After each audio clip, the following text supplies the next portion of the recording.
Alright, first league of the day, playing some Mardu Shadowblade, or as I like to call it, Mardu cards we threw together, and we're just kind of seeing what sticks.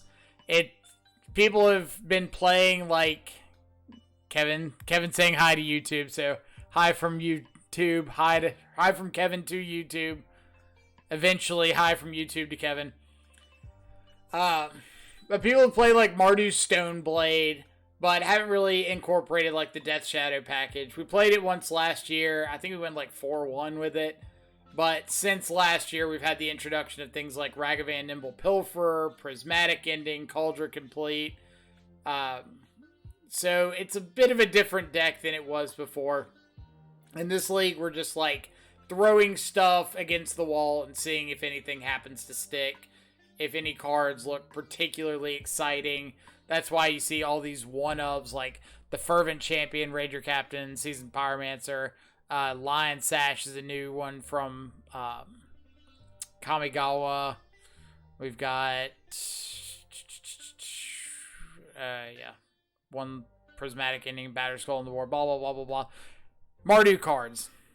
So we're just going to hop in and see what happens. There's not a lot of rhyme and reason to the decision making as far as what's in the deck. We were trying to decide on playing Gigantha, but I wanted to play phyrexian Crusader. You could have Gigantha in the game one, not have Ranger Captain and Spyro, and then just like board in the phyrexian Crusaders and out of Gigantha game two.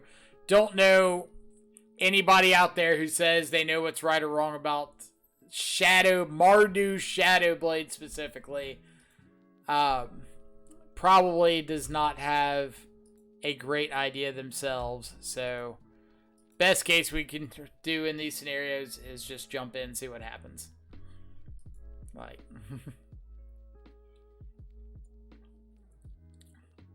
if you've been on the channel before, you know my theory of like I don't like spending a whole bunch of time theory crafting, because you can theory crafting literally forever.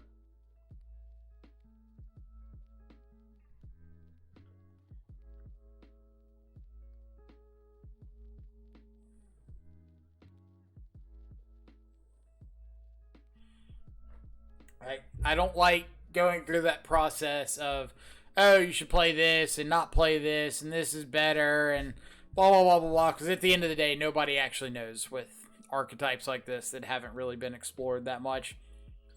So instead, we're going to play, see what works, what doesn't work, what looks good, what looks bad, what probably needs to be dropped immediately, what has potential, and then we'll adjust going forward.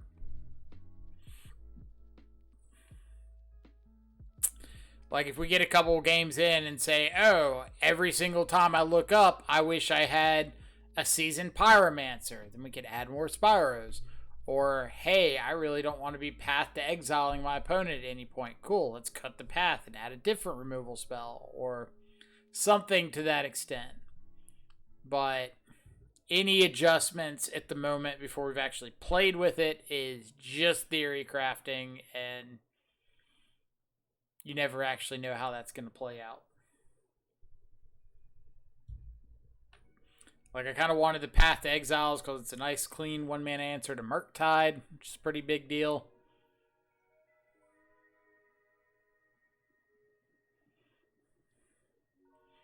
Eventually, we'll find an opponent for round one. Maybe.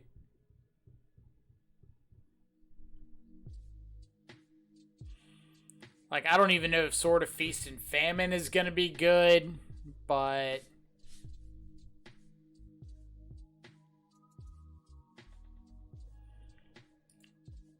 Pathing a Ragavan is absolute ass. You're correct.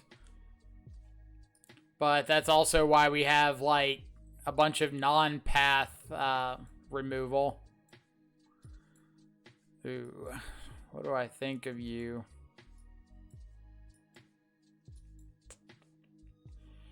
And, like, we probably need to go back and adjust the mana base. I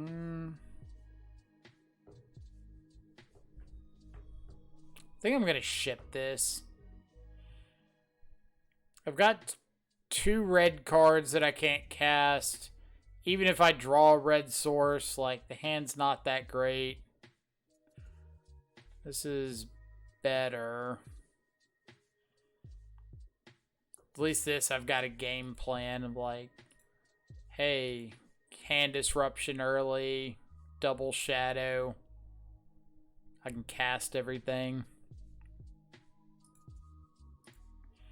Start off on silent clearing because I want it to be pinging me every turn to maximize my chances of getting down shadow quicker. Or just taking Lotus Bloom. Sounds good to me.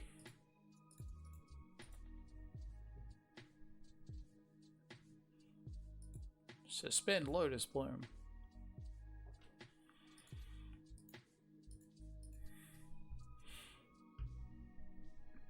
Alright, what'd you pick up? Nothing particularly good.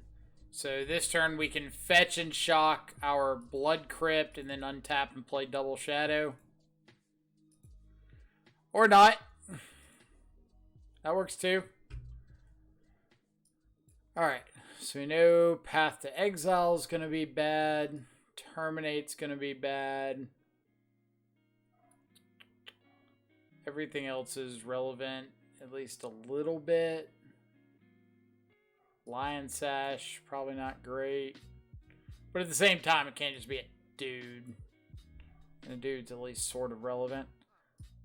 Collective Brutality's fine. Turok's fine.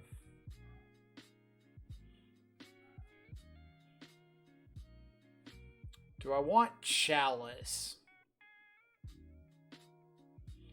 Is this the kind of matchup where I can just, like, play out a Chalice on one after I've already gotten a threat down and got some sort of pressure going, and that's just, like, good enough? I kind of like that.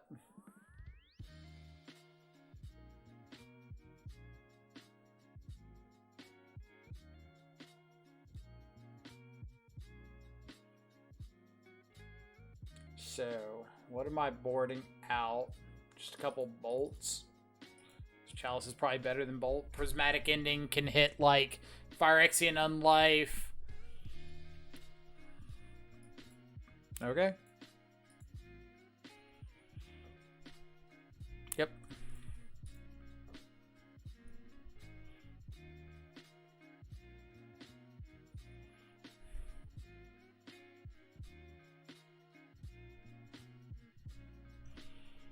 So no Lotus Bloom is good. So let's go Bauble myself. See if I want to keep this on top or fetch it away. I want to fetch that away. Get a Sacred Foundry. Be able to play out Ragavan. Let's say go.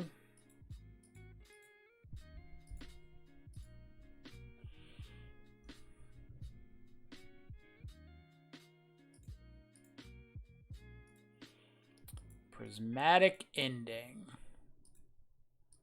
So I'm pretty close to being able to Prismatic Ending this Leyline of Sanctity, which could just mean like ending that, untap, get or ending that, then hand disruption.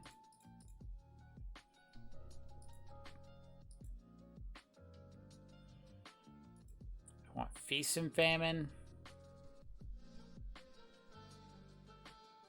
Yeah. That seems like a good one.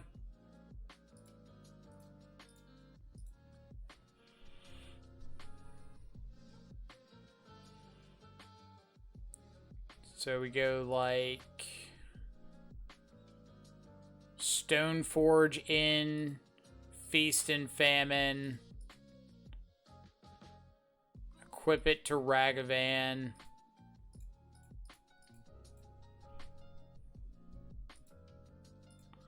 Hiya.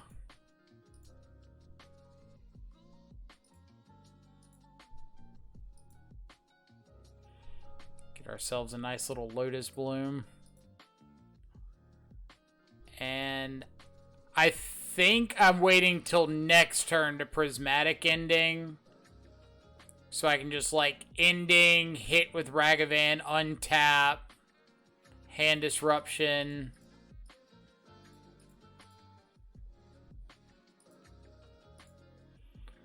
We'll get Cauldro with this one.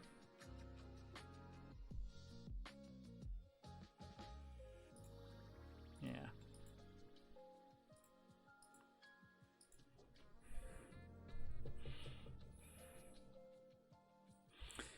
How goes the spicy brew? Well, we're a game up right now. So that's all we've got so far. But our opponent's game one hand was pretty awful.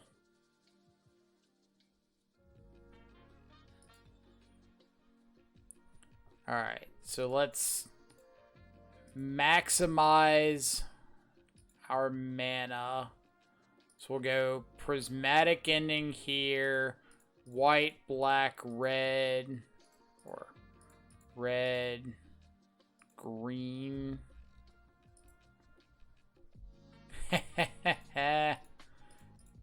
Inquisition, take you.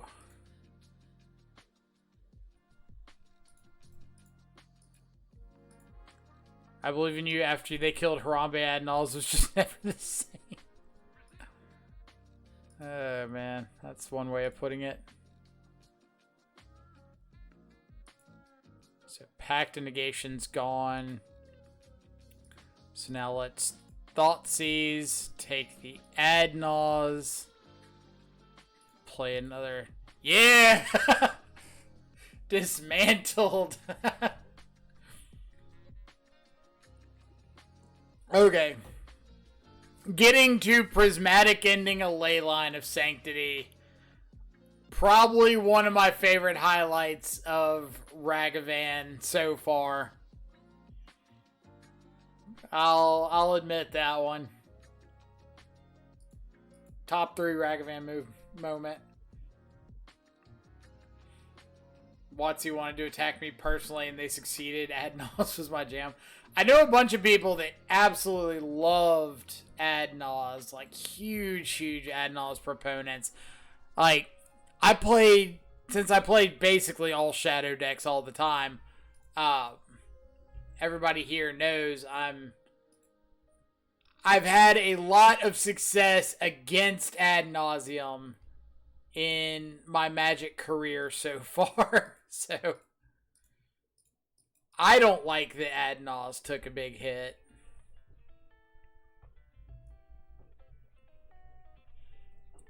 Alright, what are we up against? We can Path an Archon. Certainly doesn't feel good.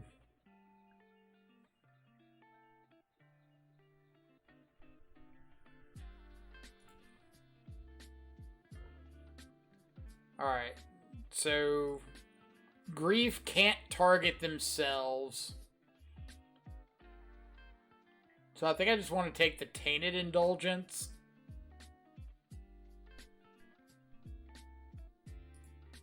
Make them draw into another discard outlet.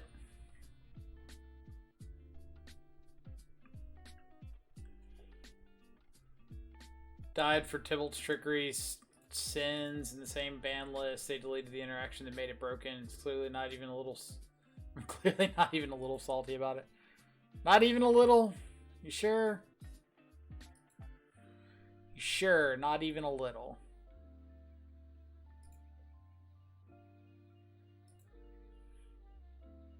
Vote Grief. Exiling Archon.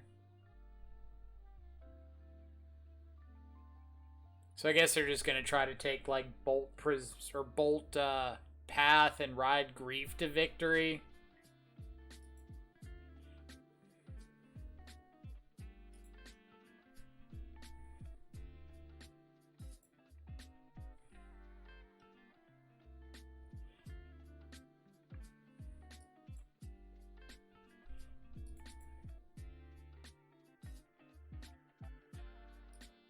Oh, I Path and they get, sure. probably going to be a minute before I path this. Or just find every bauble known to man. And they've got the Aethermage's Touch.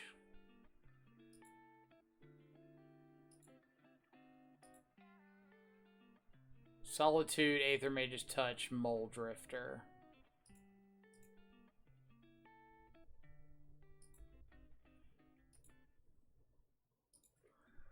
Solitude, Aethermage's Touch, Mole Drifter. They're drawing into Marsh Flats, so I know they're going to have access to Mole Drifter next turn.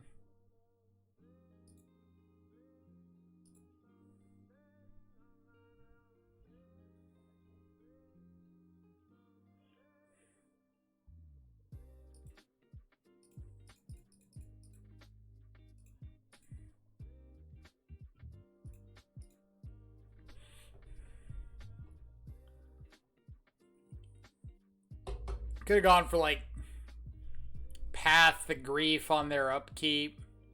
So this is Aspiring Spikes build, right? The one that gets, fetches out the black land to put a creature back on top of their library, and then Aethermage just touches into it.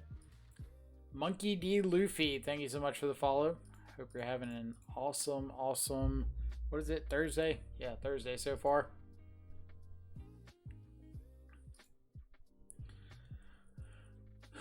Am I just getting Lion Sash?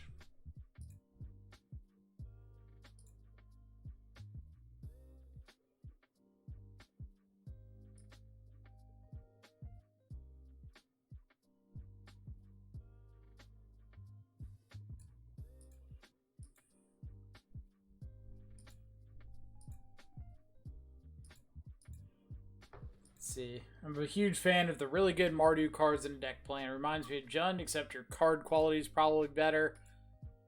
It's probably better in, like, current modern meta, because you just get access to things like Stoneforges that are just universally powerful. Let's see, so Drybow, thank you so much for the follow, and Young Dingo coming in with the raid. Thank you so much. How was your raid, or how was your stream? Words have been escaping me, like, all day today, and I have no idea why. But welcome everybody from Dingo Stream. Thank you all so much for coming and hanging out. If it's your first time here, and my name's Michael, or Control Freak on Magic Online. Play a lot of Modern, especially a lot of Death Shadow. We are currently playing some Mardu Shadowblade, and kind of seeing what we happen to run into. We just beat Ad Nauseum last round. This round we're up against Aspiring Spikes, like Esper, what is it? Esper, Witch's Cottage, Aethermage's Touch deck. So, we'll see what happens. It's game one, came in at a good time. Alright, so I know they've got a Solitude. I don't know about anything else in their hand now. I presume they've got a white card.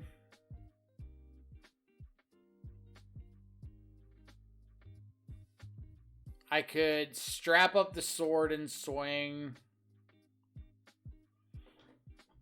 Probably want to get Lion Sash down. So maybe we'll go like Lion Sash. Strap up the sword. Hiya. If they want to block, that's fine. And we'll just pass here.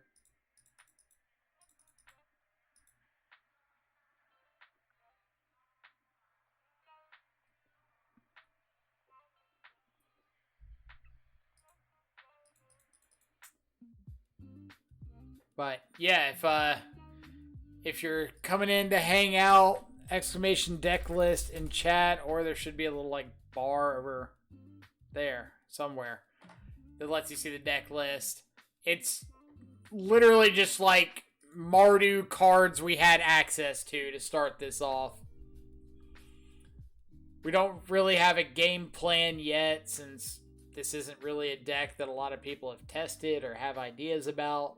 So we're just rolling with it at the moment. We started off wanting to play Gigantha.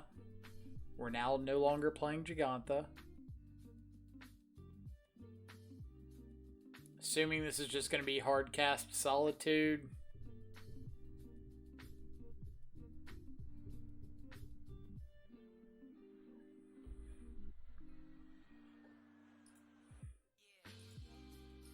So let's eat that.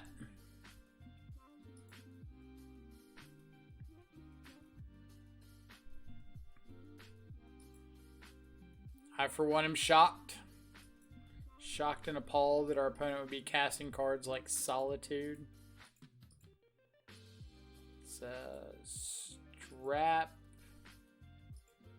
strap up our sash, say go.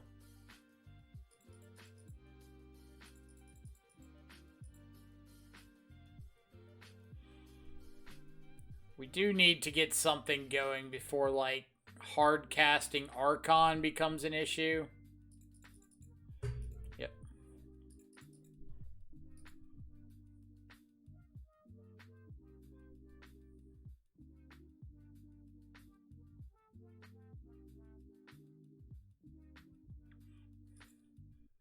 Don't know about that.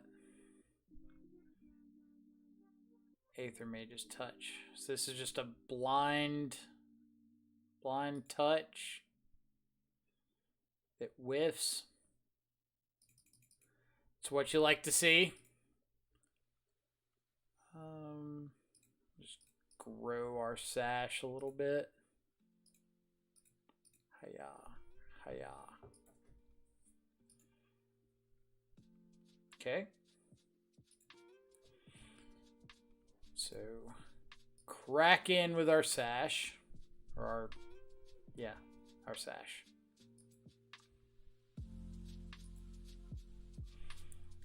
Start off by sacking a silent clearing, see if we draw into anything cool. Which that is, in my opinion, pretty cool. And we'll just get Fire and Ice. I don't want to get, what's it called? I don't want to get Cauldra because of cards like Solitude, just giving them a free way of dealing with it. So Sword of Fire and Ice, I can just equip up to anybody that I get, and it's going to be decent. Yeah!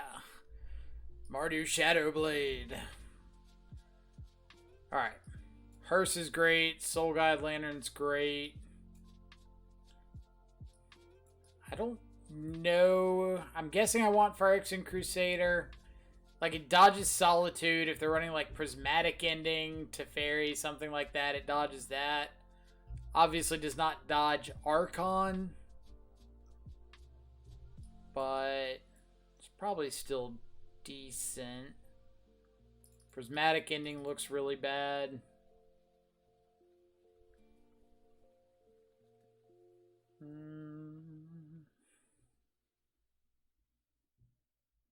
Maybe the extra Terminates are better. Lightning Bolts. I'm going to cut the Lightning Bolts since they don't kill Archon. Like, obviously I'm in a bit of trouble if Archon comes down, but if it doesn't, probably just do something like this. We didn't do a whole lot and won that game, so I kind of want to make them make the first move.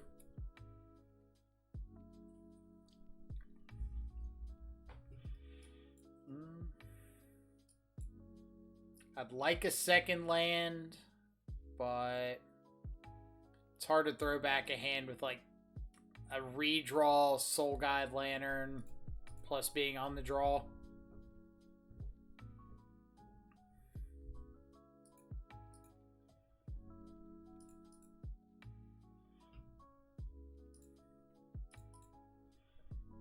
So let's get Godless Shrine. Go ahead and drop down this Soul Guide Lantern. Save it from, like, grief. I don't know why they fetched in response to this, because they just let me, like, exile their land for free. Kind of an odd choice there. Prismatic ending. That's a little rude.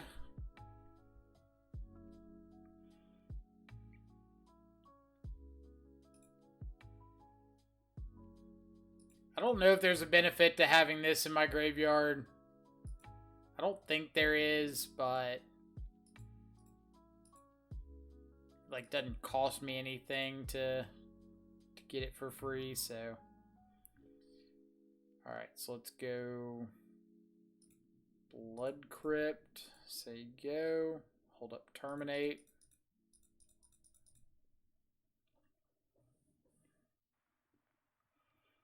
But for everybody who came and decided to hang out from Dingo Stream, hope y'all enjoy the chillaxed environment.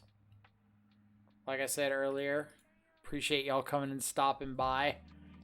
If you've got any comments, questions about deck lists, card choices, with this list, we basically have none. We have no idea what we're doing. We're just kind of throwing cards together, seeing what sticks. But always open to suggestions. King of Poners, thank you so much for the follow. Hope you're having an awesome Thursday so far. So, do I just want to slam this Phyrexian Crusader? I think that sounds a little more appealing than Ranger Captain. Like, if they kill this, I don't feel too bad.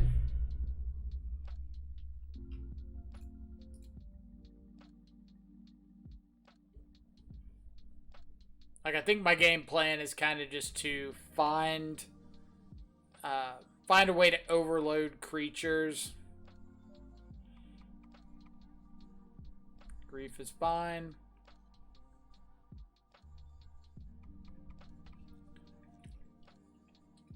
Yeah, the deck list, far from perfect. This is the very first step 0 iteration of the deck. In no way is it perfect, so if you've got thoughts and suggestions, all ears.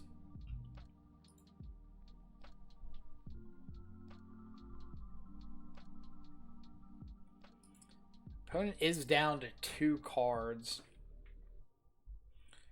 So I think what I'm going to do is attack with Crusader,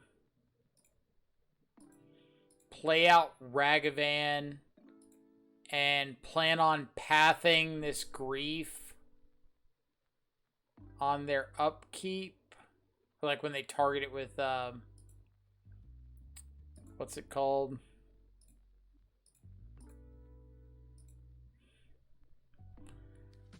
I could have pathed now and like dashed Ragavan, but I kind of want the dudes on board since they have access to like Archons and stuff.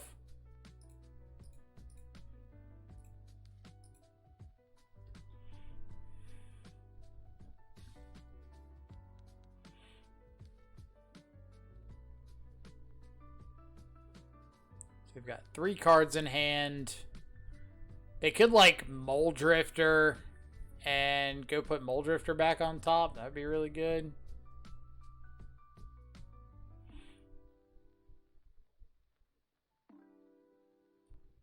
Just Unmarked Grave plus Persist. Alright. So we gotta find an answer to this.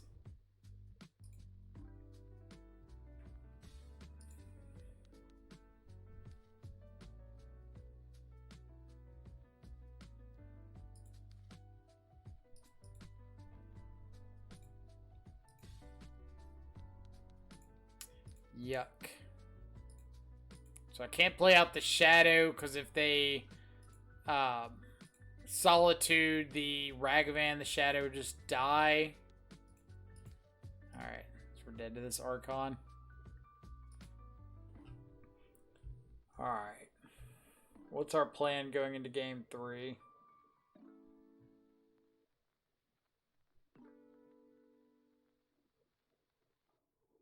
How big's Archon? Archon's a 6/6, right?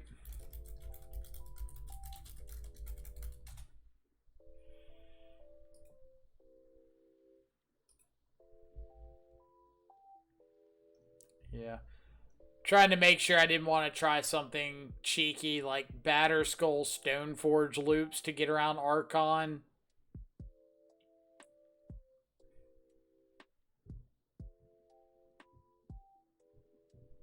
But that just really, really does not favor me, right?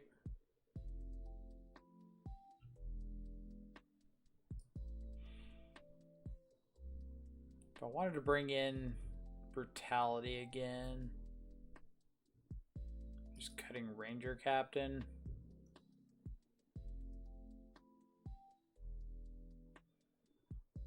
Just really trying to focus on, like, snowballing a bit.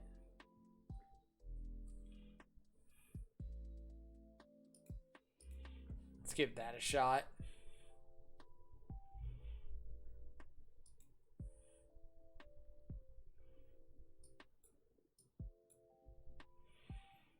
Turn 2 Stoneforge, turn 3 Crusader.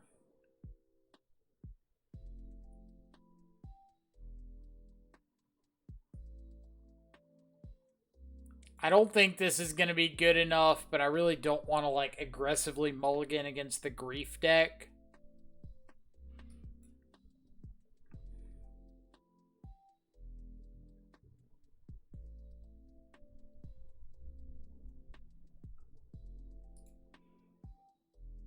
But my concern is that just like a ephemerated Grief on turn 1 or something just absolutely destroys me.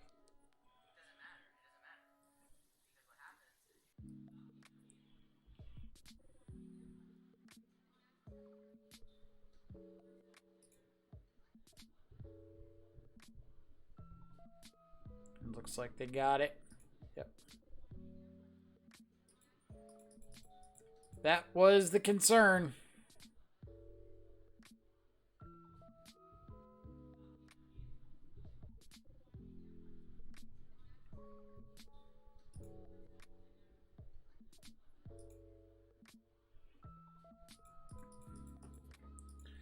Alright, what are the chances we draw a removal spell for this Grief? Apparently not very good.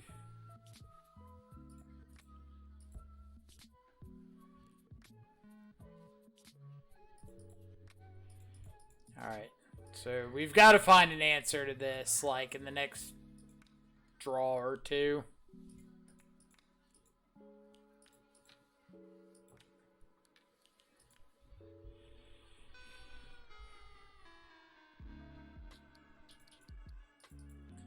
And I know Dogfish isn't in the chat at the moment, but he's a big, big fan of these scam decks and knows that I always hate them, but if they win, they win.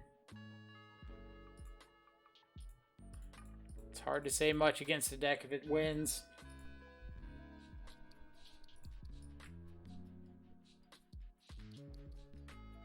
So the bright side is a Grief attacking me is better for Shadow.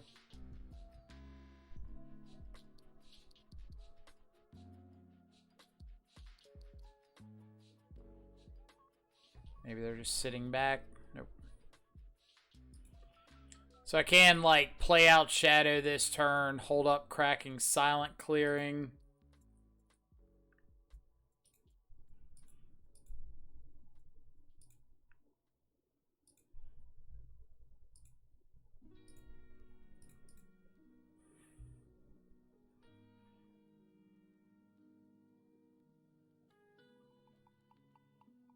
Yeah, let's do that. Shadow.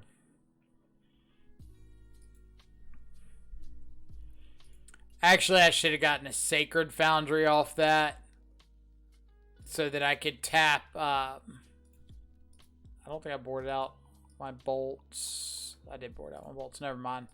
Then it's fine. was gonna say, if I still had bolts in, I should have gotten a Sacred Foundry, tapped like the Blood Crypt to play the Shadow, to be able to sack the Silent Clearing and hold up the Sacred Foundry.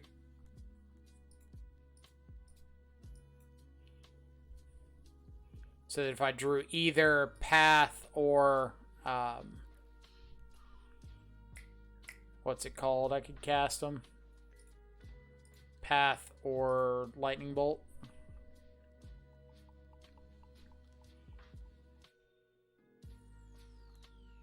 So Thoughtseizing first, so if they have like an Aethermage's touch or whatever, I can get that instead of letting the block cottage it back and then have the Aethermage's touch. But they might just go for the blind touch here, which kind of looks like what's happening. Yep. And a whiff. Whiffs are good.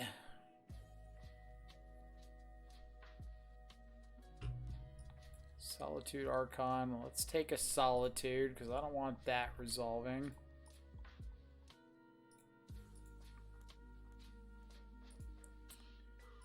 Soul Guide Lantern. Yeah, I'll probably take Soul Guide Lantern.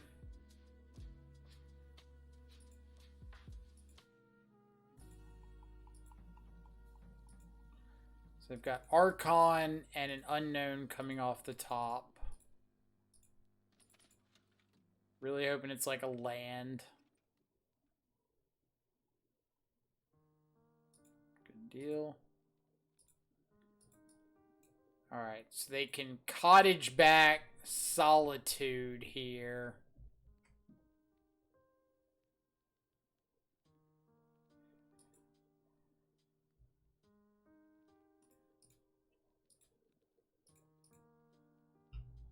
Which means we're just going for big damage.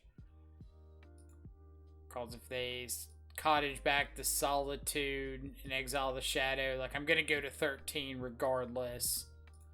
So I might as well go for the play that gives me the most damage to them.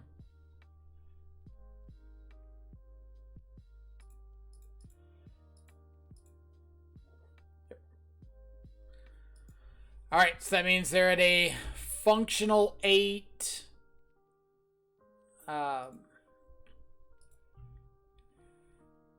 Functional 8 poison. I've just got to beat one more draw step.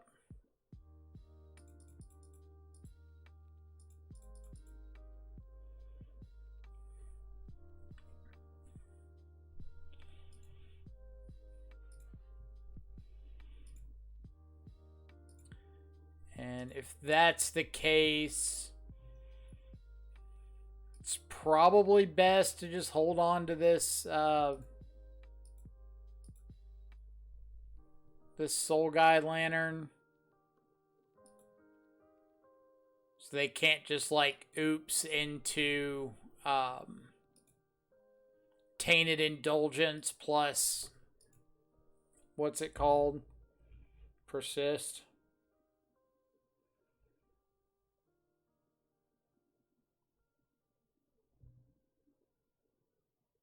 I don't think there's a lot I can draw here that I really care about.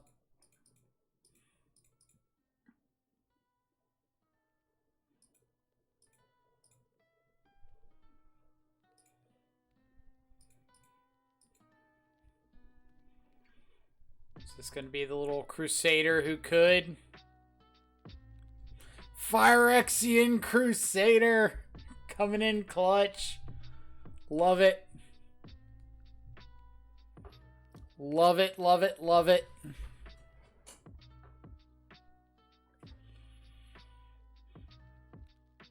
Phyrexian Crusader, the real MVP. Like, I think between the 4 Crusaders and the 2 Turok, we probably have a decent match against the white-based removal decks post board. If we can just get one of those guys, strap them up with like a Fire and Ice so they dodge Unholy Heat and things like that. Which, I mean, phyrexian crusader dodges unholy heat anyway. So...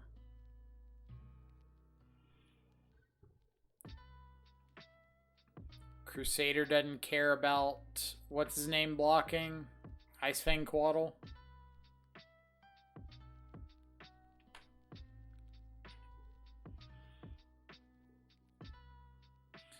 But... Makes sense to run the full playset too. Right. And, like, Crusader was the reason we decided not to run Gigantha.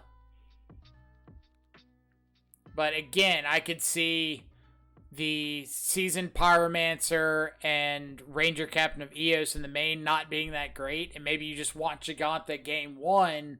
And then if you're playing against a white-based removal deck, just board in, like, all your heavy, heavy hate for that.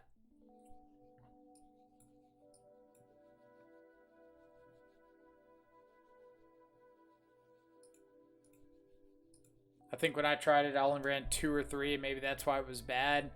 Maybe. Like, I think the card's pretty decent.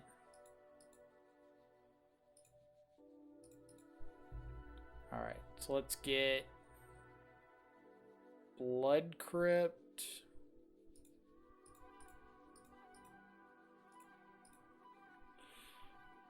Looks like some fish. Some fishy boys. Which probably means if we can get to Sword of Fire and Ice, that'll be clutch.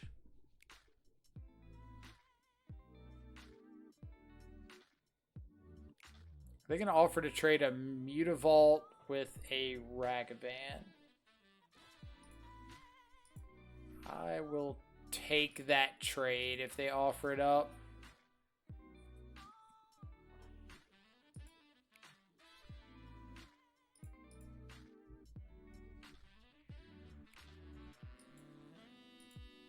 And by take that trade, I mean terminate a Mutavault.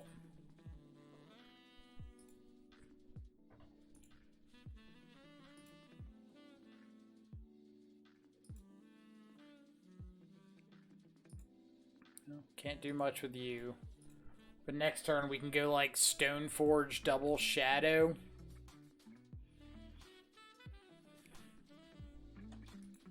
What is this?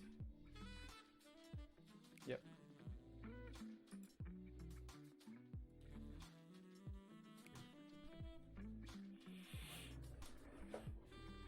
Alright, no Lord, please. No Lord, please.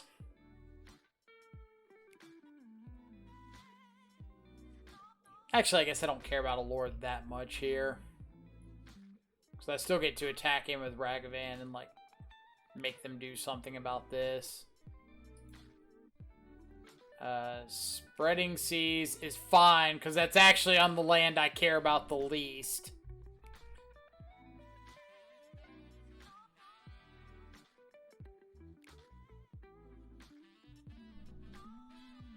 Which is kind of funny.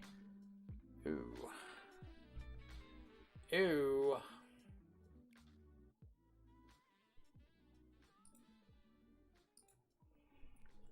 Interesting. So let's crack in. Offer up our trade.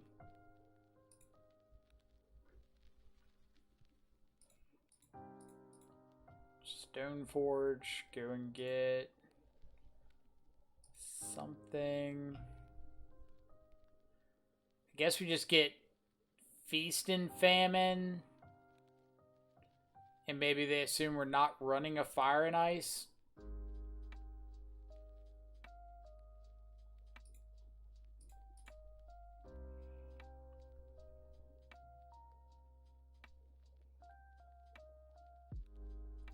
And then I wonder if I'm supposed to just play one Shadow here so that I can for sure play out the Fire and Ice and strap it up next turn. Kind of like that.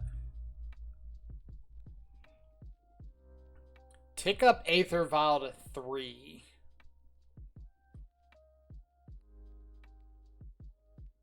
So usually that would mean they have, like, Marrow Regery. Just mimic up the Lord. Okay. Mimic up the Lord and Tide Shaper. Oof.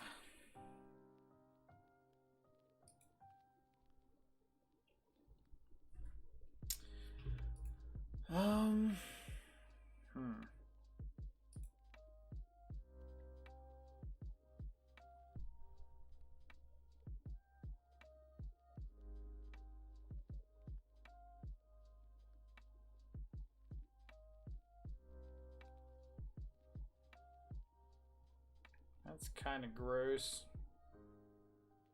I guess I can go Feast and Famine, equip, attack for 4.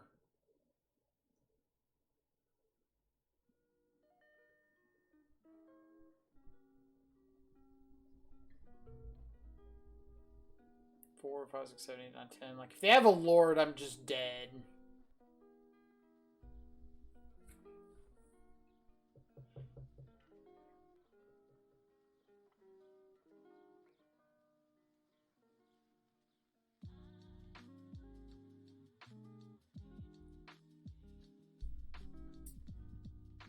Yeah. But at least with this, maybe there's a chance they go to block. I get to trade off the shadow with some Merfolk.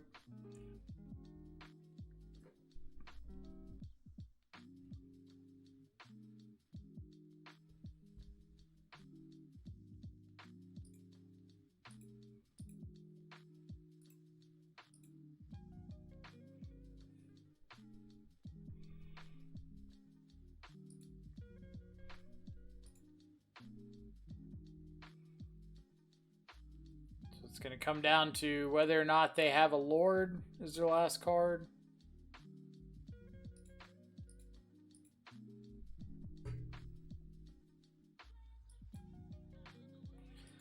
All right, what do we got?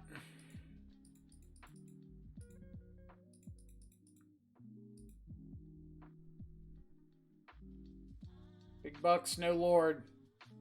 Big bucks, no Lord.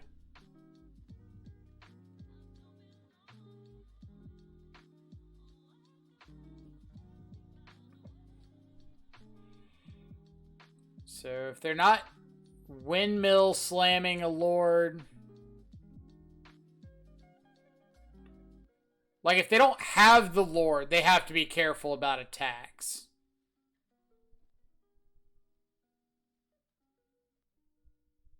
Because they don't know about this fire and ice, but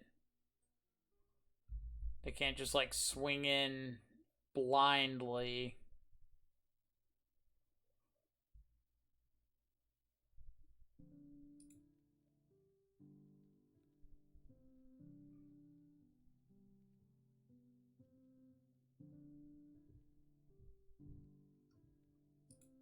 Okay.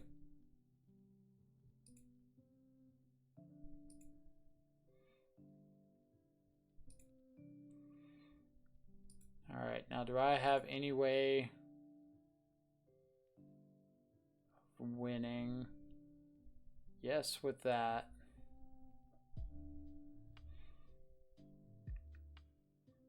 So my plan is what? Like I know level 0 is Path of the Tide Shaper attack. But I have to think about like, well, what if they have Force of Negation here? Is there any way that I can put myself in a position to like play around that? Like what if I put in Cauldra and attack? What if I go to attacks and they flash in a Trickster? Can I beat a Trickster? Probably not.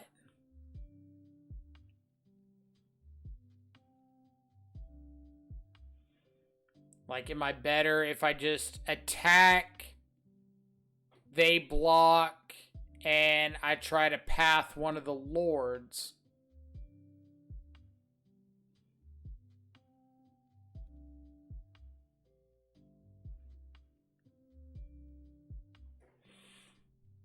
I think that's going to be my play. Attack.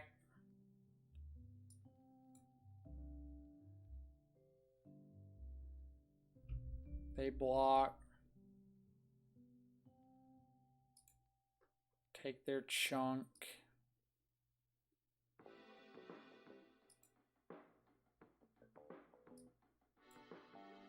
And then on their upkeep, I'll try to Path a Lord.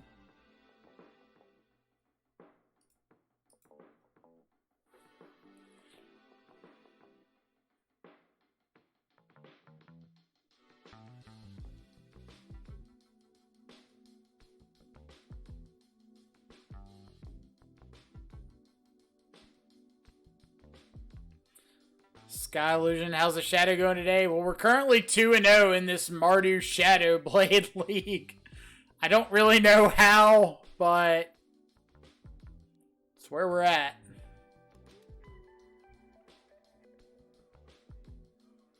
Alright, they ticked Vile all the way up to 4.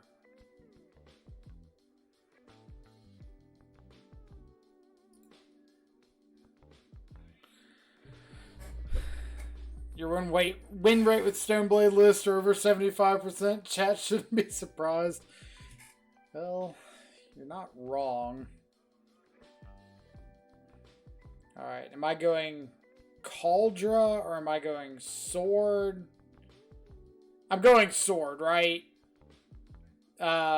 If they've got Vile on 4 and their plan is to flash in like a Master of Waves, then Sword beats that.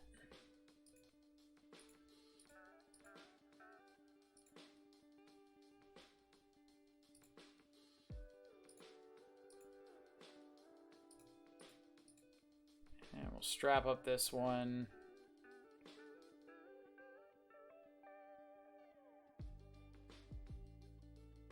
Yeah. Whew. That was a sketchy one. Alright, so Batterskull's great. Terminate's good. Prismatic Ending's good.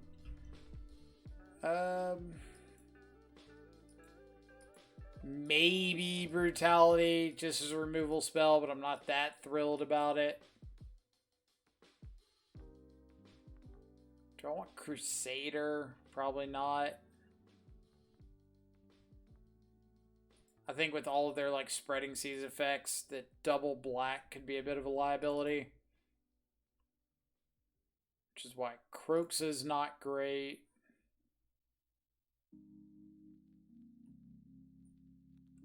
Lion Sash. Lion Sash isn't too good. Board out Feast and Famine for the Batterskull.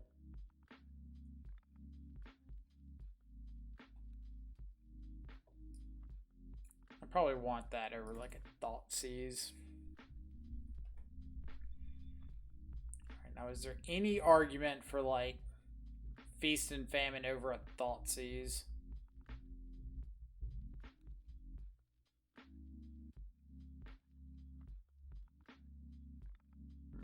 Probably not. Just run like this. Took Temur Shadow with Shadow Immortality to a 70-person RCQ over the weekend. Top 8 with it. Hell yeah. Congratulations. What kind of stuff did you play against?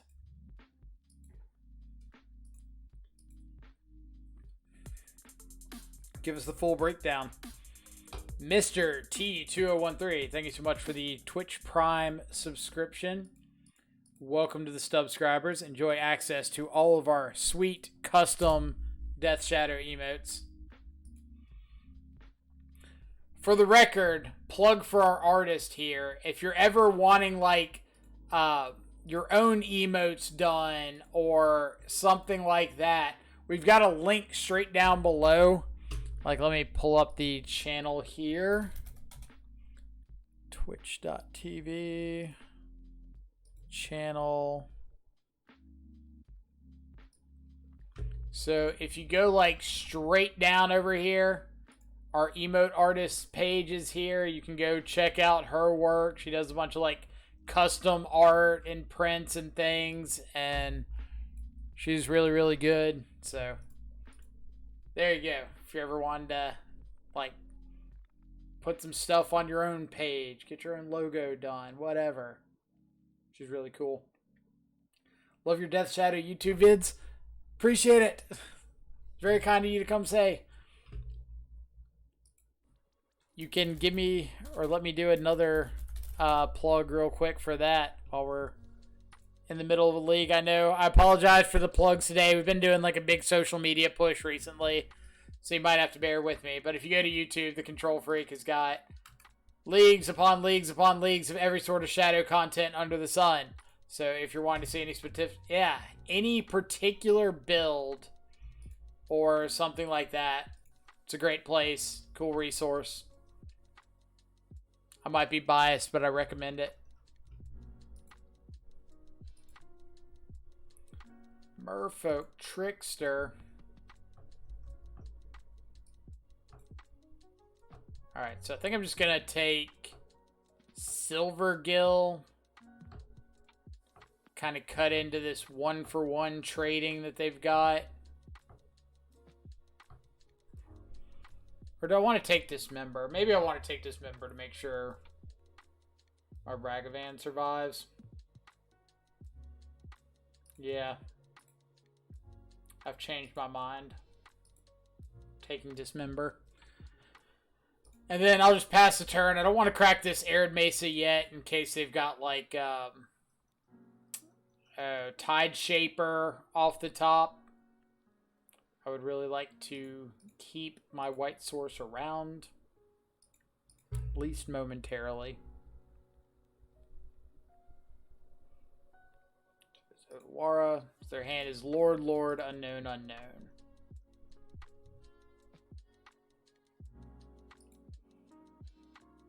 Laughing all the time. Somebody asks you about Ledger Shredder and you spam your command.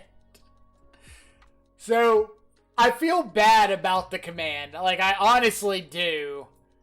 But it's just gotten to, like, a point on the channel where people ask about the card Ledger Shredder so incredibly much that I just felt like I had to have something there.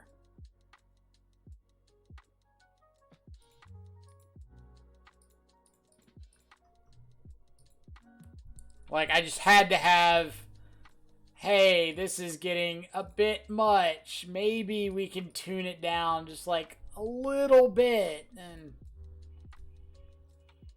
But it's every time we play blues, somebody's just, Ledger Shredder, Tainted Indulgence. Why aren't you playing Ledger Shredder? Why aren't you playing Tainted Indulgence? I don't know, man, because I'm mortal. I apologize.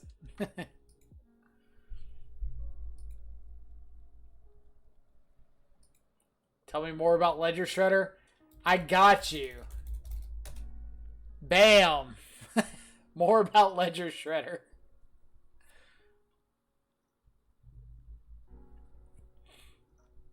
Just Lord, Lord. Not Lord, Lord. So, white, whatever. Hit the Lord. Which usually will prompt the Merfolk Trickster. Spell Stutter Sprite.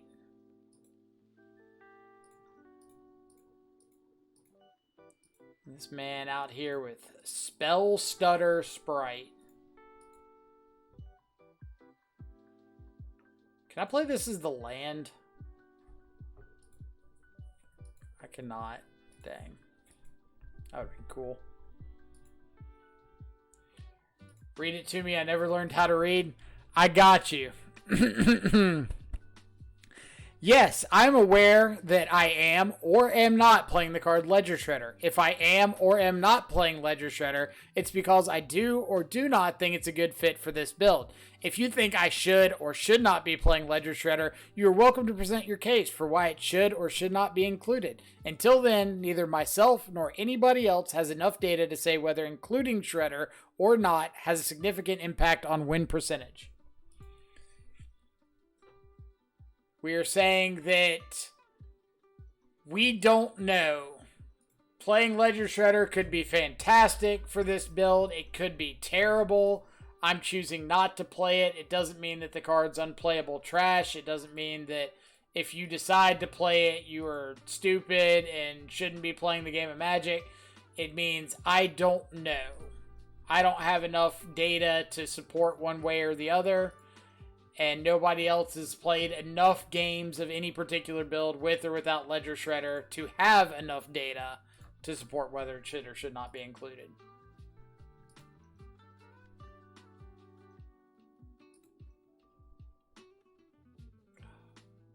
I want to get this Fervent Champion down, but I want to wait. I don't know.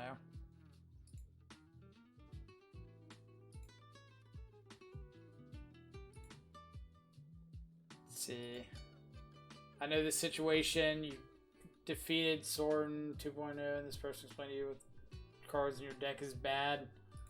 I mean, I've had that happen. I've beaten people on Magic Online with a card and they've been like, that card's trash. Like, well, sorry.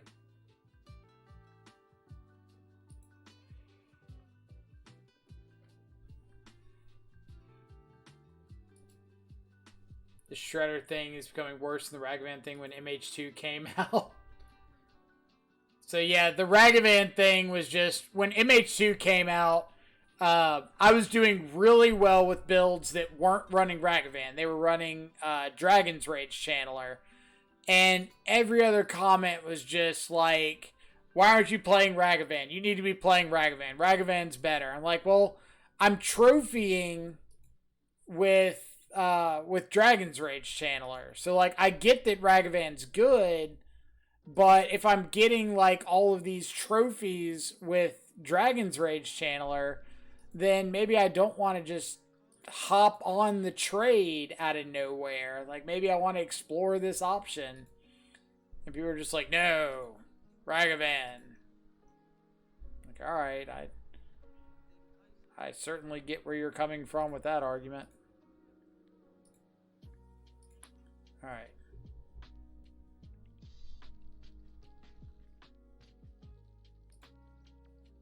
Speaking of Ragavan, maybe you can find me a dude here now that I've got untapped mana.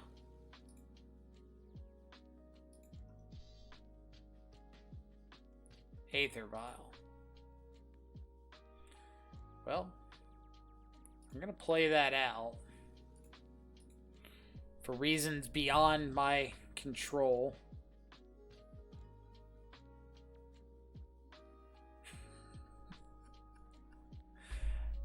Guy, I got your text.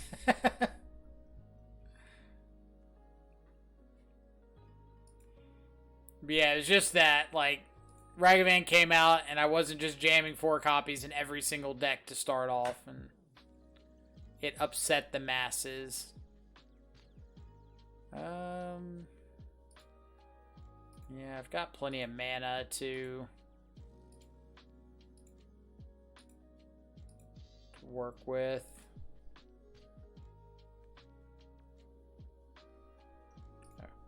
I gotta stack my Aether Vial triggers.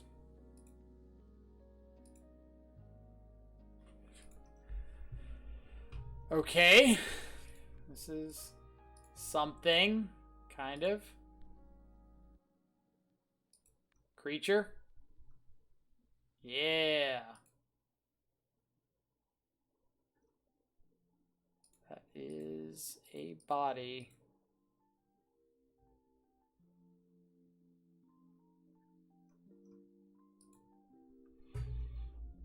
And I think I'm just going to play out this other Ragavan just to have one untapped. Oh, I could have Vialed this in. I honestly forgot that I had Vial over here.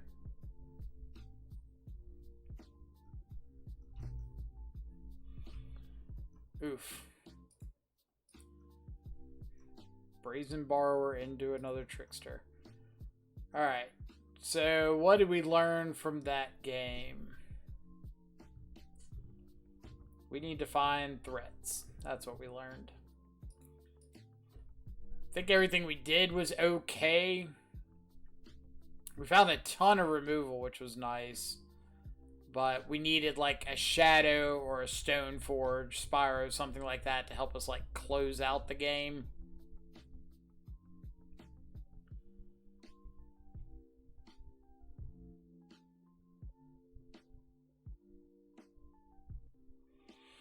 So maybe this game we can have like Ragavan, turn 1 Ragavan, turn 2 Prismatic ending their turn 1 Aether Vial, hit with Ragavan, play Stoneforge, get Fire and Ice.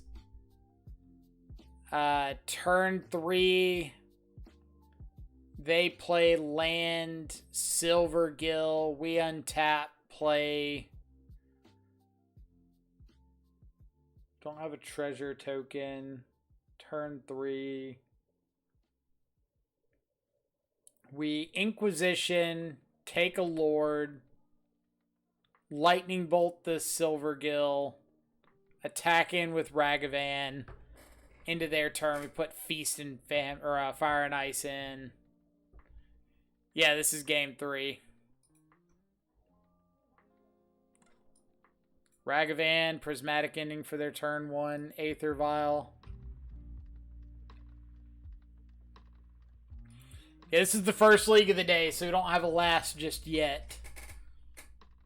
I'm just going to go ahead and fetch out a Sacred Foundry.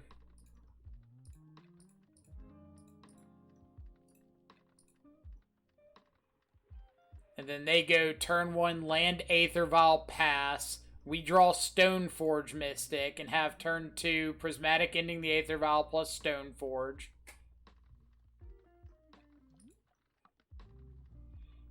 Well, we're kind of close. We weren't close at all. Just dismember. Yeah.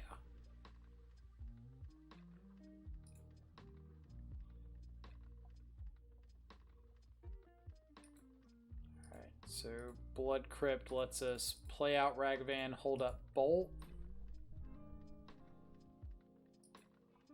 One of the rough things about Fish is it doesn't do anything on turn 1 a lot. It doesn't... Chalice of the Void on 1. Sure. Luckily, we've got a nice little answer to that right now.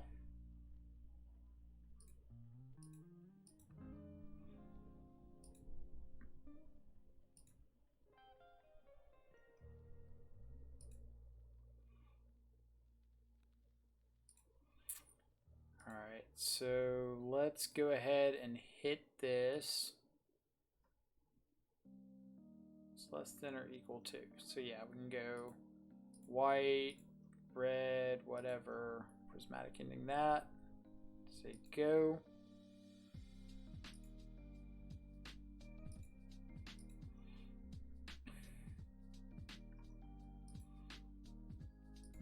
Alright, so we've seen Spell Stutter Sprite, Brazen Borrower, Merfolk Trickster.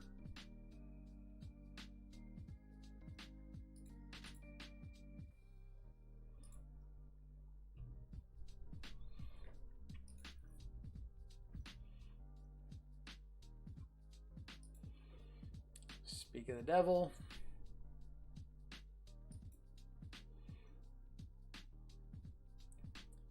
And am I killing this to get my point of damage in?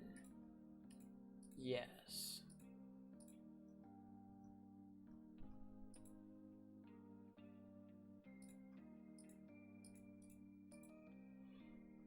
Yeah, so Fervent Champion is like a creature that we can tutor up late game with Ranger Captain of Eos that just lets you lets it come down and like equip any equipment you have sitting around to it almost right away.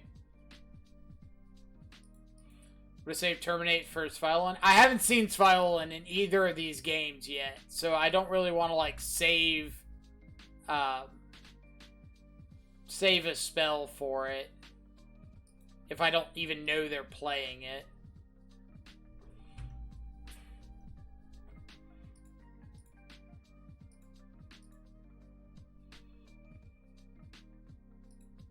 Okay. So let's go attack with Ragavan. So if they go like fire up Mutavault, block, I can bolt the Lord, and I'm okay with that trade.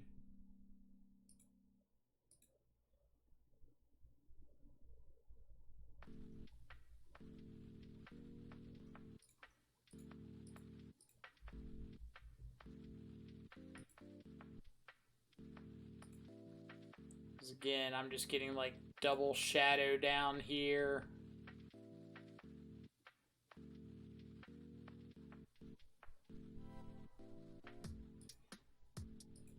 And I want to get the double shadow down in case they have like another Chalice of the Void or something.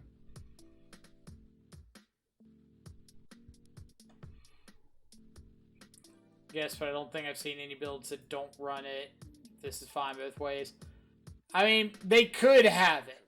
They absolutely could. But if I've gone through 2 games and I haven't seen any copies of it yet, and I'm seeing like Brazen Borrower, I've seen Dismember, I've seen all that stuff that like takes up those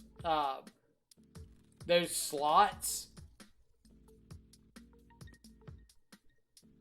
then I'm at least a little less wary of it.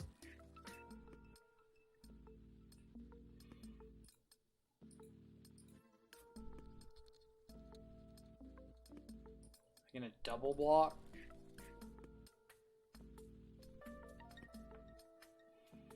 It's a pretty aggressive block.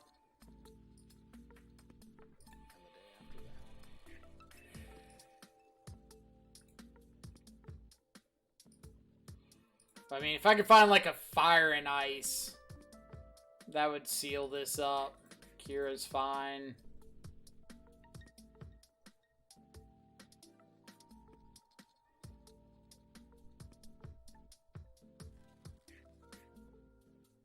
Fire and ice would wrap this up quick.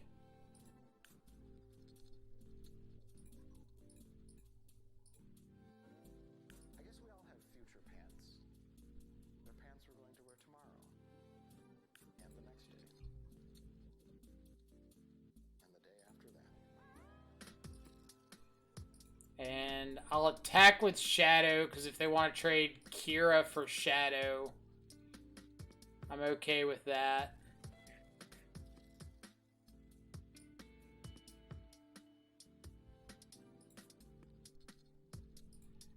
And not trading's fine too. And then if they don't have any interaction, what I can do this next turn is Stoneforge in the sword, equip it to the Fervent Champion for free, attack, and then like second maze, equip it to the Shadow.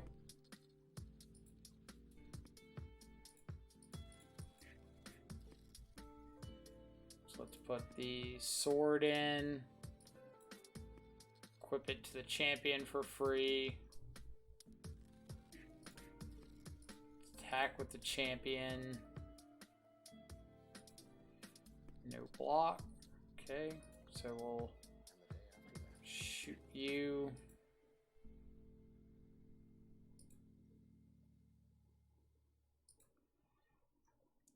And we're basically dead to exactly Brazen Borrower.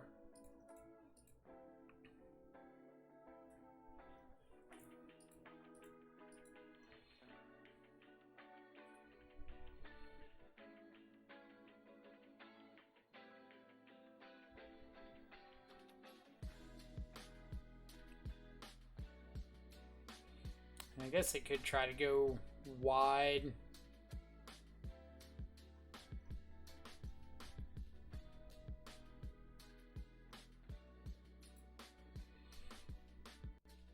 Let's take...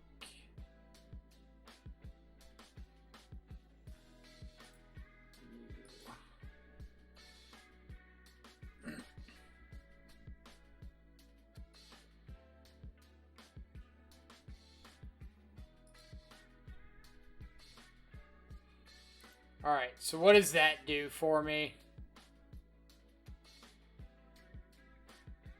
There's got to be a lethal line with Stoneforge somewhere, right?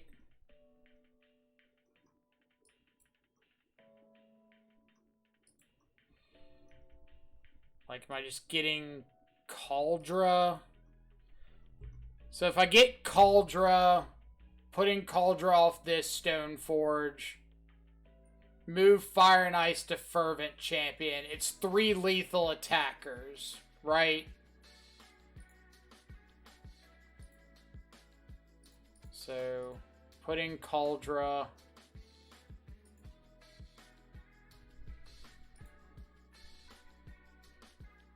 Move Fire and Ice over to Fervent Champion.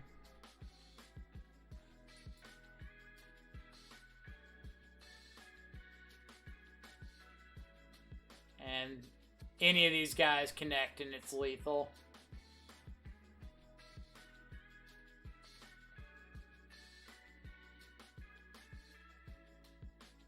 So that should be it, right? They can petty theft something, that's still 2 lethal attackers. They can fire up Mutavault, that's still 2. Well, Dismember puts them down to 1 life. And then they still have 2 lethal attackers they have to deal with. And they can't animate Mutavault. Or I guess they could, like, fire up Mutavault, block, Dismember something. Yeah. So let's say they go fire up Mutavault, block the Shadow. No, they'd have to block the Fervent Champion, block the Shadow with Master, dismember the Germ token. They go down to 1. They've got Silvergill Kira around. I can fetch up basic island, move the sword over to Stoneforge, and the only attacker they have is Kira.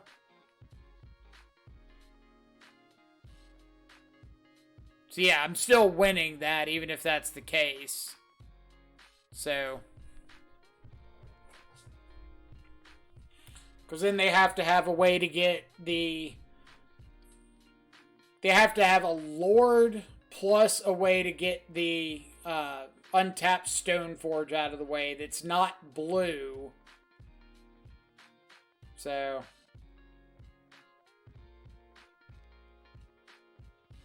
when they go running Seas into Lord, yeah, it would have to be Seas into Lord. And if they had a Spreading Seas, they'd have 3 cards to do it. Because they have 1 unknown in hand if they dismembered. Draw for turn. 1 more off a Spreading Seas draw. Imagine if you have Ledger Shredder. Game would have been free if I had Ledger Shredder. I'm over here like, how do I hit him with a Ragavan? I can just be flying over him.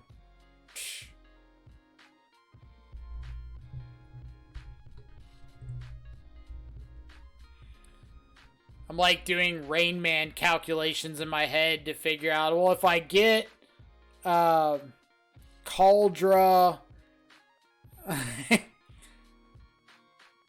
STDLR, GG's for sure. Those were ridiculously close games. Game 2 was hilarious. Like, I kept drawing these 1-for-1 removal spells and just couldn't find, like, any sort of threat. So I'm praying that this Ragavan hits something relevant. And it's just like, Mutavault, Island, Aether Vial, Island. I think it hit, like, the Lord on a turn I couldn't get. Couldn't get white. Or couldn't get blue. What was in... Let's see. I misclicked game 1, got Force to your path. I thought you might have Force, so I was trying to like play around it on my turn, but I couldn't do anything about it on your turn. Ooh, Aspiring Spike.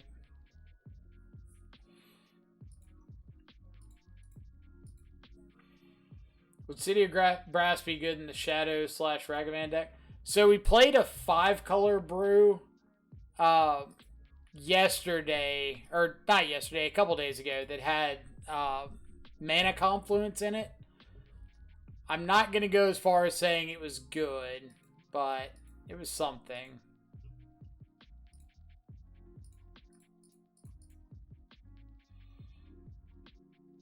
So I wonder what Spike's playing.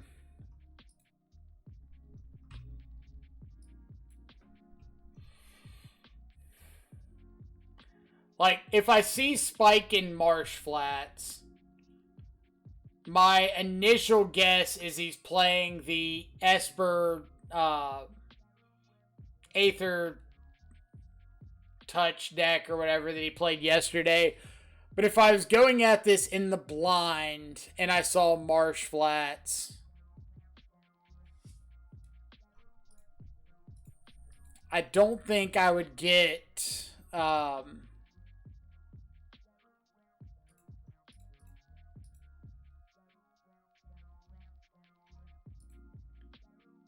let's see.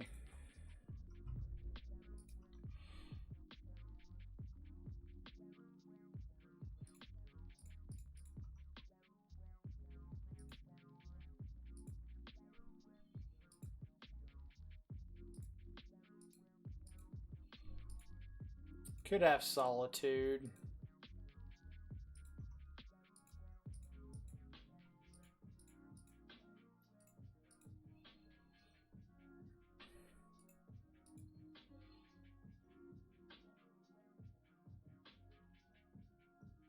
So there's the Archon. Alright, so he persists back in Archon this turn. Gets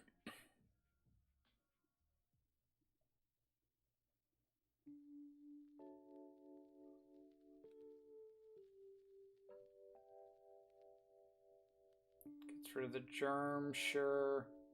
Alright, so he's just got it all. Yuck.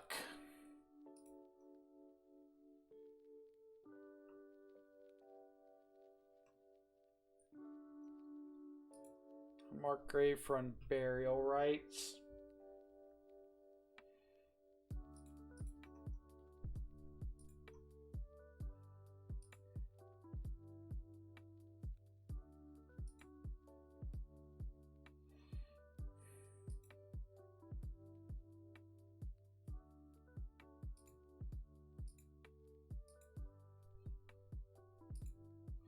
I think I have to terminate this Solitude.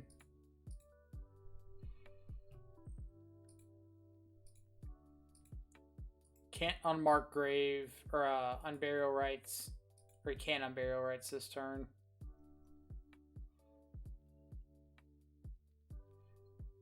So not a whole lot we can do here. Like, this is one of those situations that, how to describe it? Like, I mentioned yesterday on stream, for anybody that was hanging out then, that I'm always going to approach matches as if, like, I'm in the complete blind and I don't know what my opponent's playing, even if I do have a reasonable idea.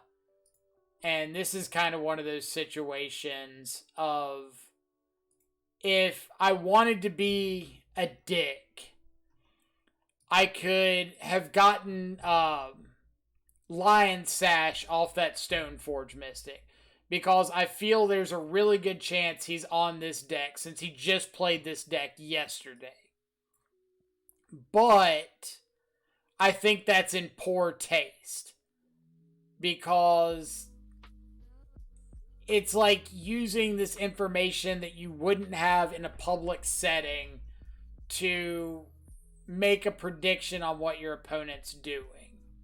And I'm not a fan of that. Like, I would much rather I'd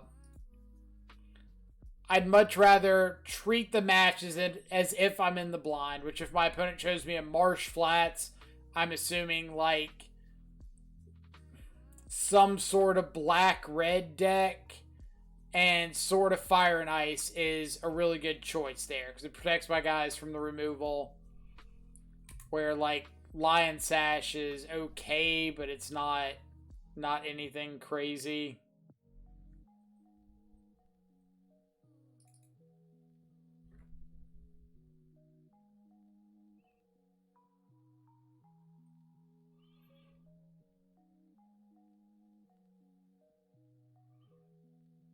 But I'm just not a fan of like taking that information that I theoretically may or may not know about and applying it to this game.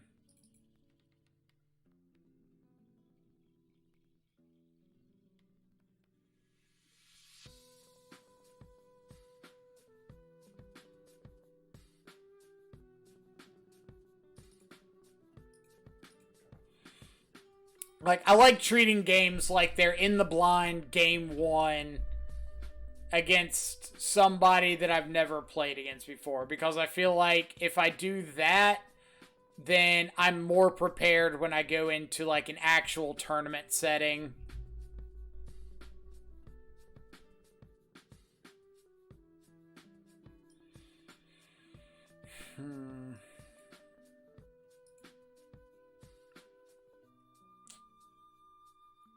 No red hands are killing me. Feast and Famine. Bobble on the bottom.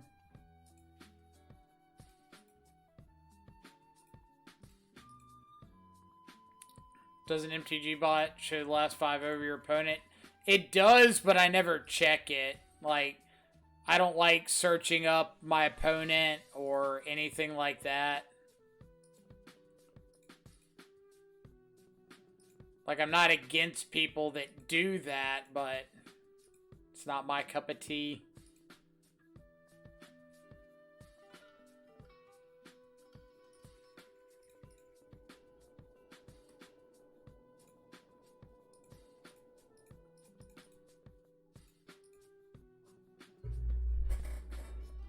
It's also better data generation too. Taking these advantages can artificially inflate win rates, which is not a good data.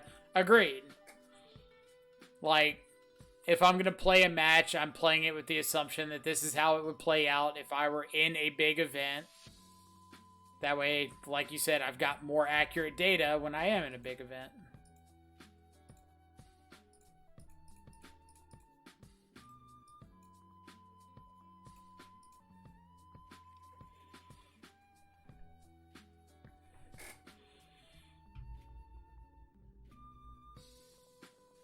Old Mole Drifter. Okay.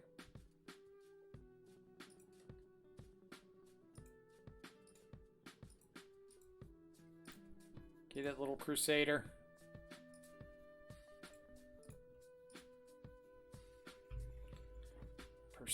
Persist. Tainted Indulgence, another Mole Drifter.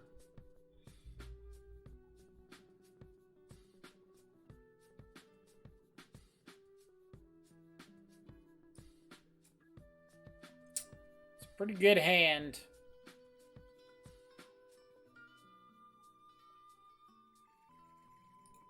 Guess we'll take a persist.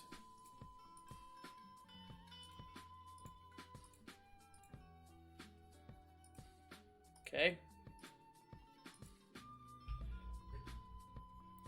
The Pro White can be good. We'll see. If they just play a billion Mole Drifters, it's going to be a little dicey.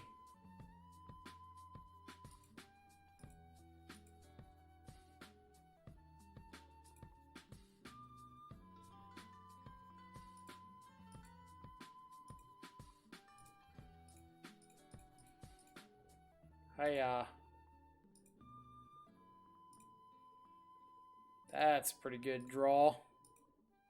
The hearse, I mean.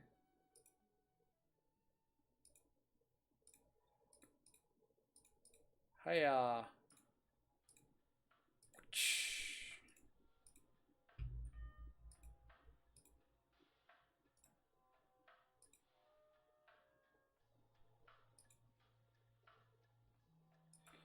More mole drifters. That's a sweet mole drifter.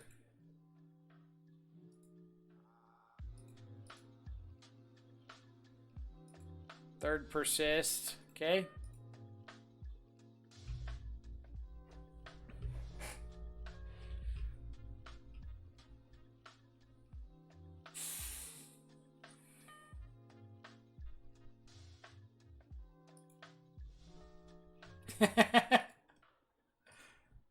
Alright.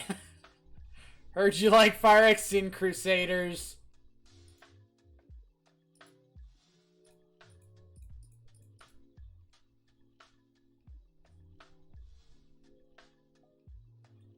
And we're just gonna go ahead and hit both of these.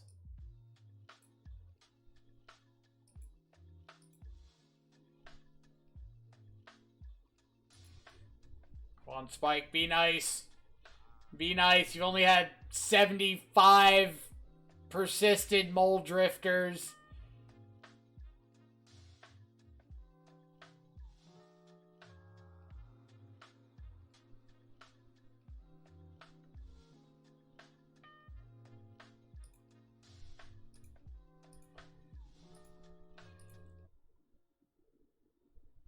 This is blind Aethermage's touch. They hit the Archon! No! No! It had to be the blind rip into the Archon. Alright. Alright. Rough. Rough, rough, rough.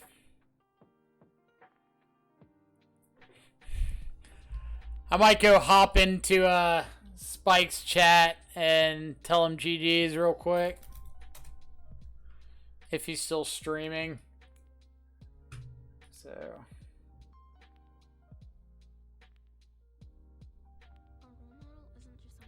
Come on. Or comes from your place. There's someone who feels what you do. Someone who shows what's possible when you believe within. Come on.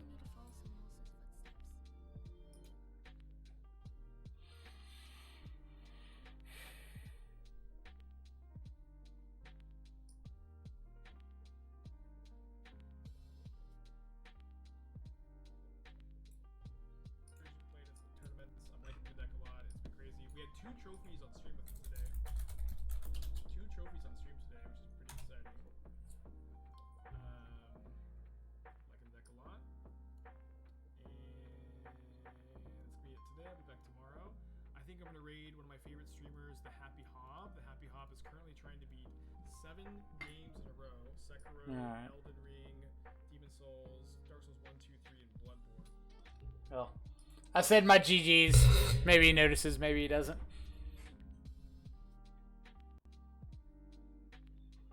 First Aethermage's touch opponent whiffs on 2 touches. Spike, of course, blind hits. It's kind of funny how different those 2 games were. Like, the first match, it was close here and there. Like, we ended up getting it, but it wasn't fantastic one way or the other. Spike just kind of rolled us over. Like, I think we could have had a better game plan, but at the same time, I guess we did mold a 5 or something that game, so I shouldn't be too upset with how it turned out. Valakut. Alright, I do not want another shadow yet. I would like lands. Punished. Punished for not getting the Sacred Foundry.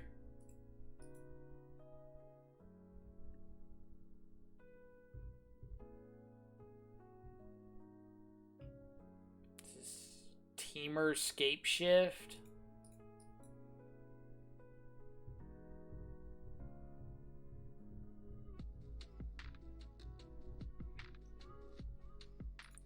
Is in fact It's always funny to me how vastly different Modern is right now.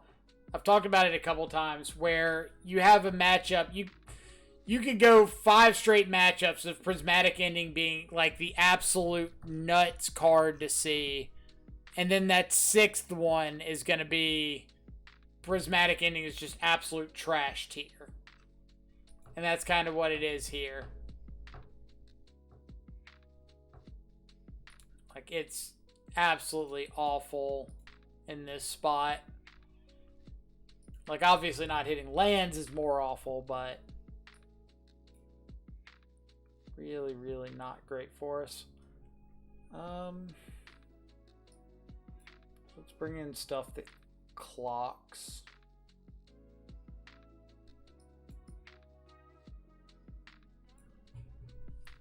Phyrexian Crusader dodges the red removal, so maybe it's worth checking out. At least in some number.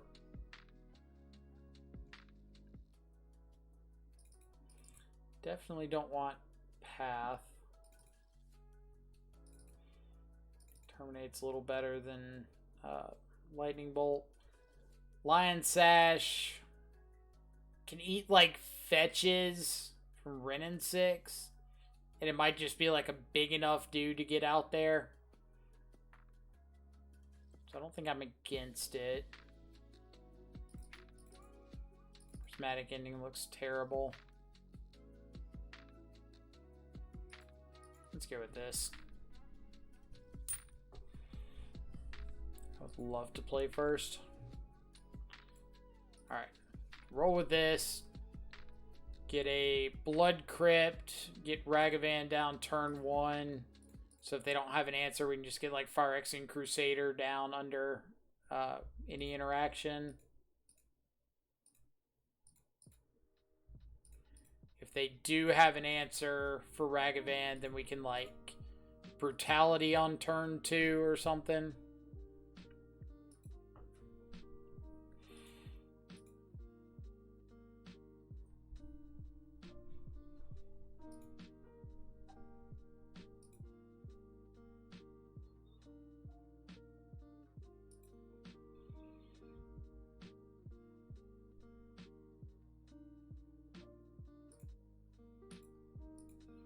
Alright, so are we...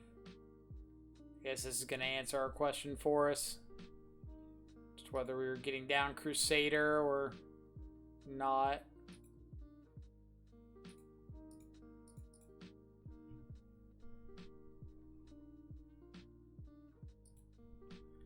So there's Ren, so go.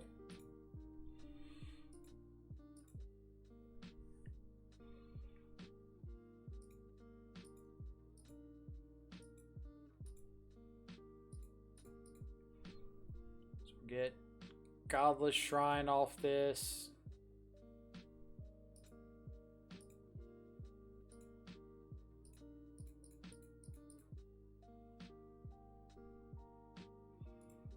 Does Esper Sentinel not pair well with Death Shadow? It probably does, but this was just like first iteration of the deck. So we didn't really have a thought process in mind.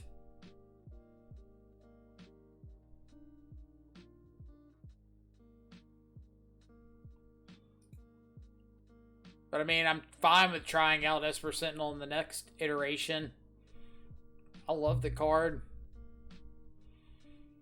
I just didn't really have like any thought or idea going into this one. It was just, we're going to play cards.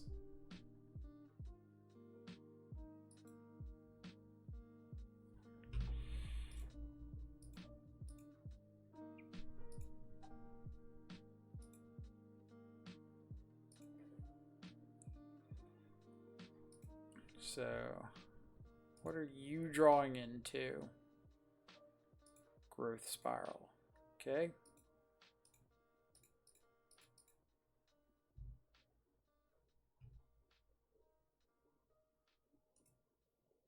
Fire and Ice. We're just taking Iteration. Say go.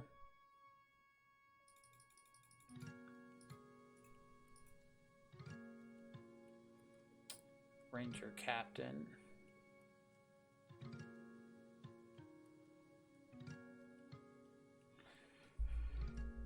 Maybe if I find another fetch land, Ranger Captain will be okay.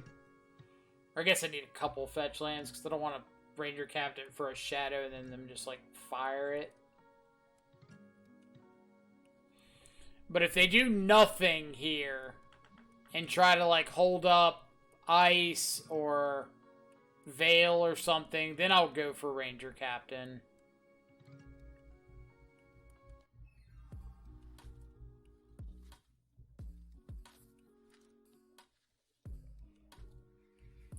Yeah, I think Esper Sentinel's like fine addition to the deck. I wouldn't mind having Sentinel and Ragavan and stuff as my 1-drops. Boo, they find the land. Alright. But if that's the plan, we'll go for the Ranger Captain.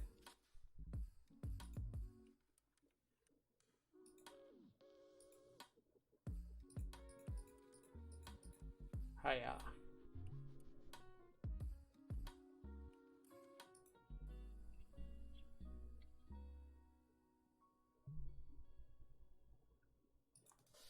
Love to use Ranger Captain's ability.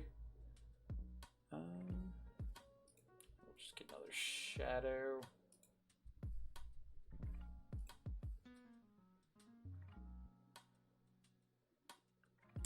So, nah. I don't want to get too over the top. I'm just putting together an Orzhov Scapeshift deck, and I just haven't played Modern in a while, so I was just curious if Sentinel was still good. Yeah, I think Sentinel's great right now. Anything that's just like 1 mana replace itself has always got a pretty high floor, right? Okay. So, step 1, we hiya.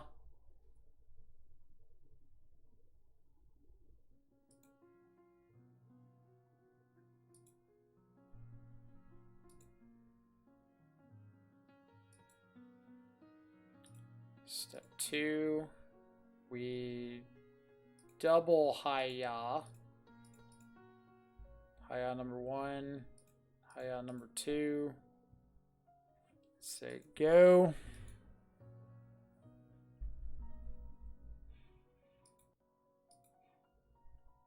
And then if we want, we can like sack Ranger Captain, make them make a decision on whether or not they want to like fire off Veil of Summer right that second.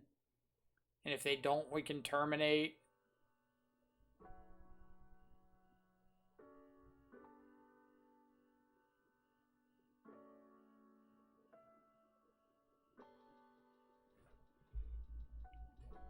But we'll see.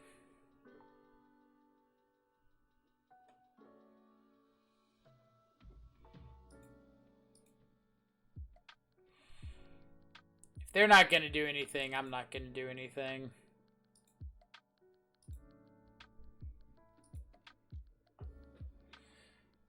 So now I could sack Ranger Captain. They could ice right away. So no, we'll just go to combat.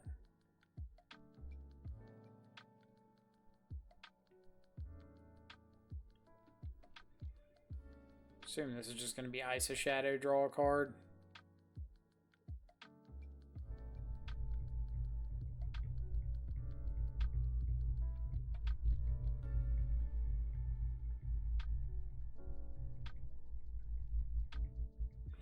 And it might be a situation where, like, Orzhov Shadowblade is a better idea than Mardu Shadowblade.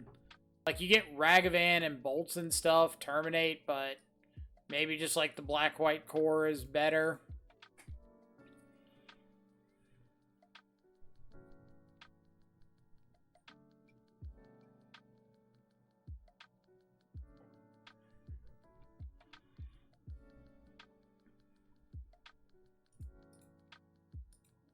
Hiya.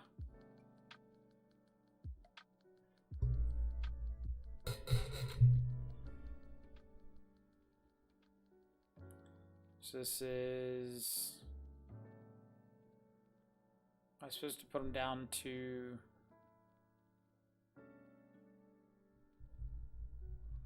So they've got Veil, another Dryad, Scapeshift, Fire and Ice.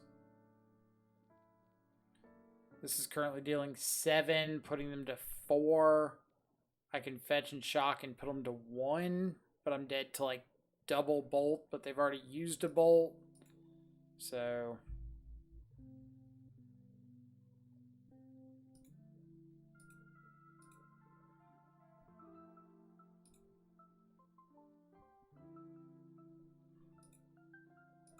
Shut off fetch lands.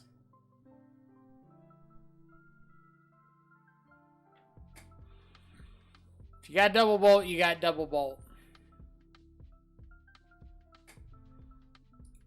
That is not double bolt. I guess they could have like bolt plus Ren ping.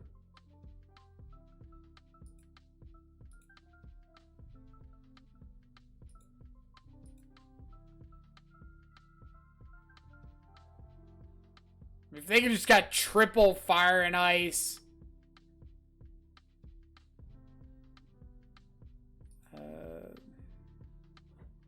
Maybe I should have upkeep the Ranger Captain. Okay. I'll have to remember that. Expressive Iteration wasn't one I was thinking about. Like, Ranger Captain doesn't do anything against the instant speed removal. So, sacking it in response to, like, the first Fire and Ice or something doesn't do anything. But it can stop the Expressive Iteration. I think we're just running it back. Wagner, what's up? Came just in time for some Mardu Shadowblade. We're currently 3-1. Our only loss so far was to Aspiring Spike playing the Aether something touch deck.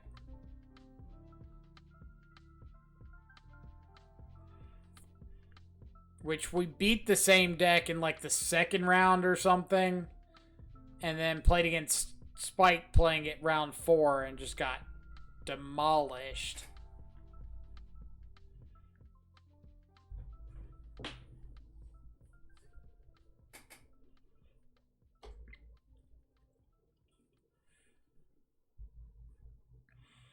But slowly waiting for this one to end. And as I've mentioned to everybody yesterday, I haven't mentioned it today, we are currently in the process of building up the second Moto account. So any of like these tournament winnings or anything, we're suspending any and all like chest openings and instead moving everything over to that so that we can have that account ready to go. So just in case we do end up like 4-1ing here and getting some chests, we can't do channel point redemptions for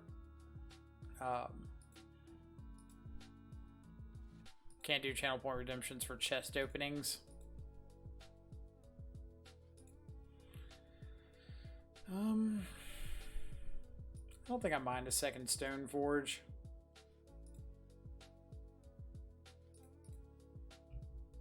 So let's go Blood Crypt, Godless Shrine, see if they've got a Remand.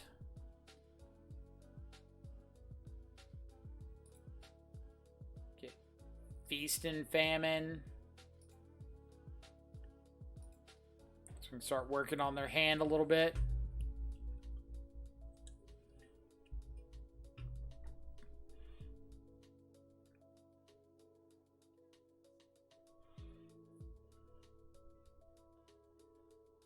Yep.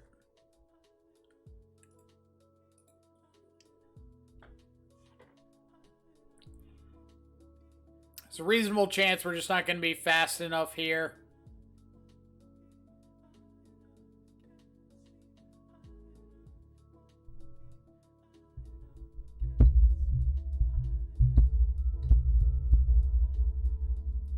We'll see.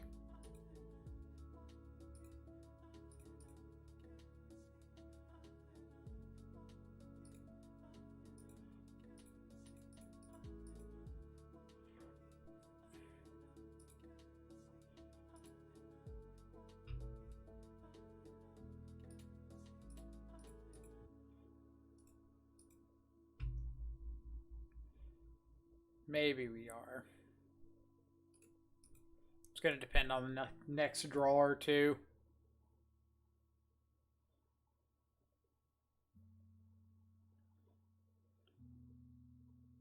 Where they just have all the expressive iterations. Certainly the big liability of not playing blue right now, not getting access to expressive iteration.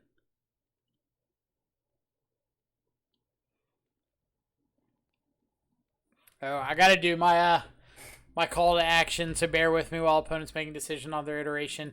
If you are new to the channel, if it's first time here, welcome, welcome. If you're returning, thanks so much for coming back again. Hopefully it wasn't too terrible last time. If you are enjoying the content, the commentary, the gameplay, anything of the sort, feel free to drop a follow. Doesn't cost you anything, just lets you know whenever we go live, so you can come check out a bunch of Death Shadow content. We've also got like updates and leaks and stuff on Twitter and YouTube and all that fun stuff. So if you ever want to check that out, feel free to add or like exclamation Twitter, exclamation YouTube, something in the chat, and you can get links to all those. That's all I got. It's my call to action.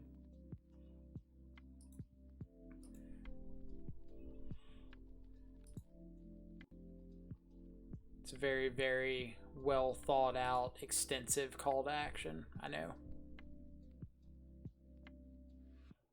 On the growth spiral. Yeah, if their whole hand is just like draw spells and iterations and lands and they've got the payoff, we are pretty dead.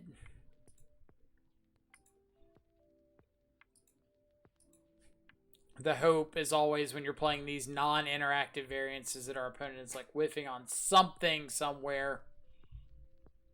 But we just didn't have the clock. Evoke a Fury.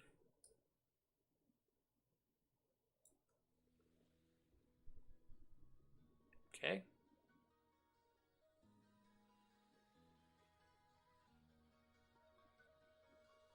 Makes me wonder if maybe they don't have it.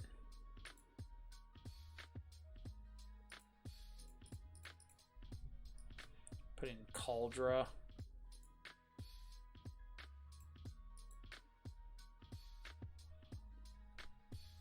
So if they don't have it, we've got our best clock out there.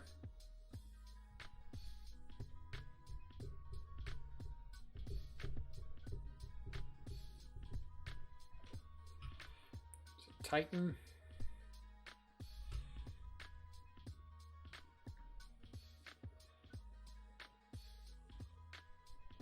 Counting up lands for Scapeshift.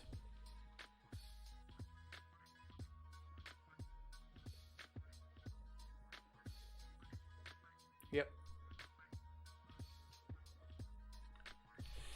All right, make them show us the mountains.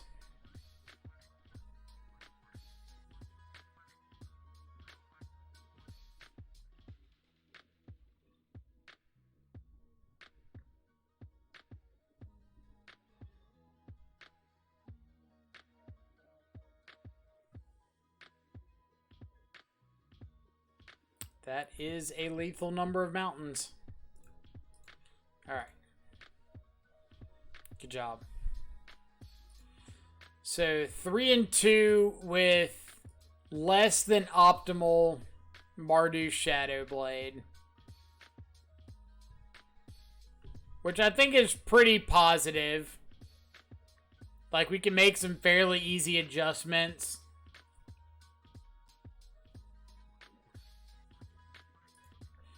See, is the Scapeshift list super popular? I wonder if we need something like Ashiok. I don't think it's very popular, but could be wrong. Let's make some changes and run it back. This was kind of fun.